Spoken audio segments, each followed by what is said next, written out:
Pour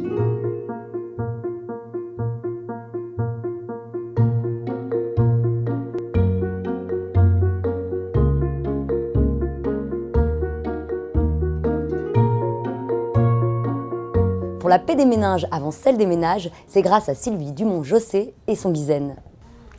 Sylvie, lorsqu'on parle de Bizen et lorsqu'on feuillette donc votre ouvrage, on pense à 3 mots. Paix, sérénité et méditation. Moi, je suis l'opposé et pourtant, grâce à votre ouvrage, j'ai réussi un peu à trouver de zénitude dans ma façon de vivre. Expliquez-nous votre recette. Alors, j'ai pas une recette. Tout le propos du livre, c'est d'ouvrir des petites portes et de regarder derrière. Il y a une idée, une proposition pour retrouver un peu de paix. Souvent fugace, mais à multiplier les paix fugaces, elle finit par s'installer un peu plus durablement. Cela dit, il n'y a rien de miraculeux. Donc moi, j'ai pas une recette. Je les ai pratiquement toutes testées. Et ce que je raconte, c'est un petit peu ce qu'on y trouve, comment je les ai trouvées, ce qu'on y trouve. Et puis toutes n'ont pas marché pour moi. Ça dépend des situations, des tempéraments. Et je vous rassure, moi, je suis plutôt du genre stressé. Donc voilà, ma seconde question serait, vous l'avez écrit parce que vous êtes plutôt comme moi? Vous êtes plutôt stressé? Oui, je l'ai écrit, oui, j'avais du chemin à faire. Et pour être franche, je l'ai écrit un jour, un moment où vraiment j'en avais ras-le-bol de cette sinistrose. En gros, ça allait de travers à la maison, ça allait pas mieux dehors. Je croisais que des gens qui me disaient l'école c'est nul, mon boulot c'est nul, la boulangère est nulle, elle prend des vacances en février, vous vous rendez compte. Et je me suis dit, stop, moi je change de train. Vous me foutez la paix. Mais comment ? Et j'ai eu la chance de rencontrer je dis une fée, mais c'est une dame, une vraie dame, qui m'a dit continue à être comme t'es, regarde ce qui est beau chez les gens et dans la vie. Et je lui dis, je suis comme ça, moi ? Et souvent.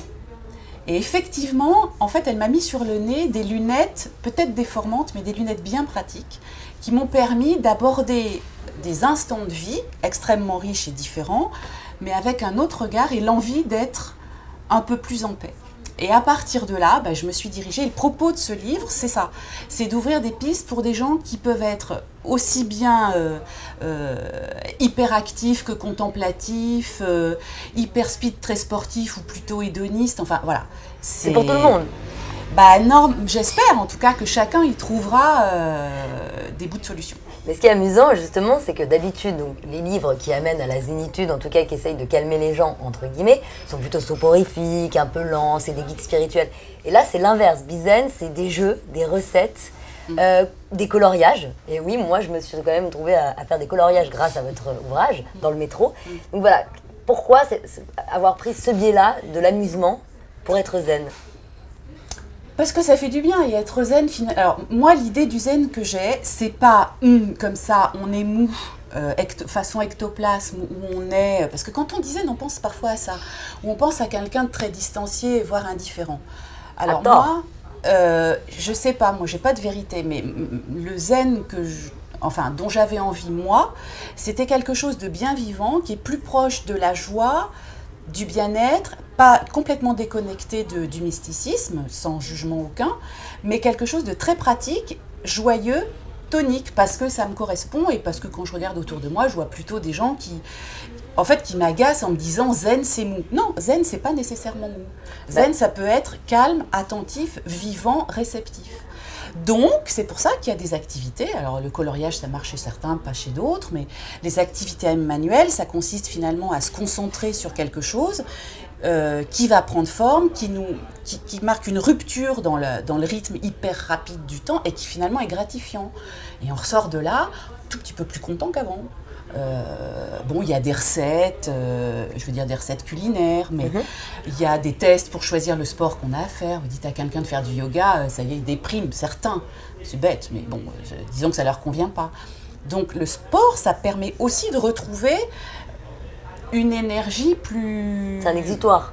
Oui, c'est un exutoire. Et puis ça permet de faire baisser la pression et de se sentir mieux. Mais quel sport ?